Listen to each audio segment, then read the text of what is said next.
le tournoi des Masters se poursuit dans N'oubliez pas les paroles.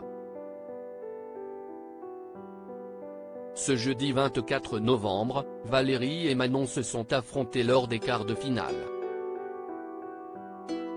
Les deux chanteuses, respectivement les 19e et 10e meilleures candidates de l'émission, jouaient leur place en demi-finale aux côtés d'Élodie et Renaud, déjà qualifiés. Et lors des deux matchs qui ont opposé les jeunes femmes, chacune d'entre elles a mis en place sa propre stratégie, quitte à décontenancer Nagui. Manon a ainsi décidé d'éviter au maximum un thème tant redouté par les candidats, celui des mal-aimés, derrière lequel se cachent les chansons les moins choisies par les participants lors des précédentes émissions. Un pari particulièrement risqué pour les challengers mais qui peut aussi rapporter de nombreux points.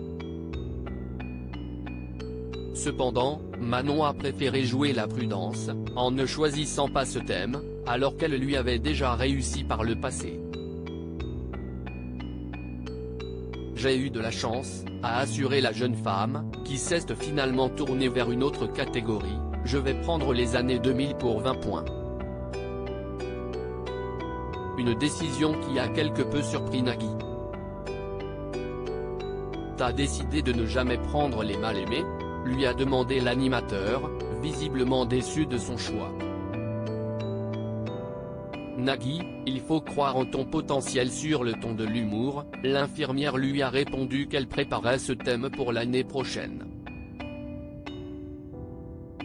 Mais il en fallait plus pour stopper le mari de Mélanie Page qui en a rajouté une couche, t'as décidé de perdre en te disant, je ne vais pas jouer les points ? Parce que si est ça aussi la tactique. Estimant qu'elle n'avait qu'une chance sur 100 de trouver les paroles, Manon a préféré ne prendre aucun risque. S'approchant très proche d'elle, Nagui a tenté le tout pour le tout en lui lançant « Il faut croire en soi. Il faut croire en ton potentiel. Aller au bout de ses rêves. On ne lâche rien. » Mais sûre d'elle, Manon a campé sur ses positions et a confirmé sa volonté de choisir la chanson à 20 points. Elle n'a toutefois pas pu dissimuler sa déception lorsqu'elle a découvert les deux chansons qui se cachaient derrière le thème des mal-aimés. Si est le karma, a-t-elle déploré, avouant qu'elle connaissait les deux titres. Fort heureusement, Manon est finalement parvenue à se qualifier pour les demi-finales grâce à la mauvaise performance de sa rivale, Valérie.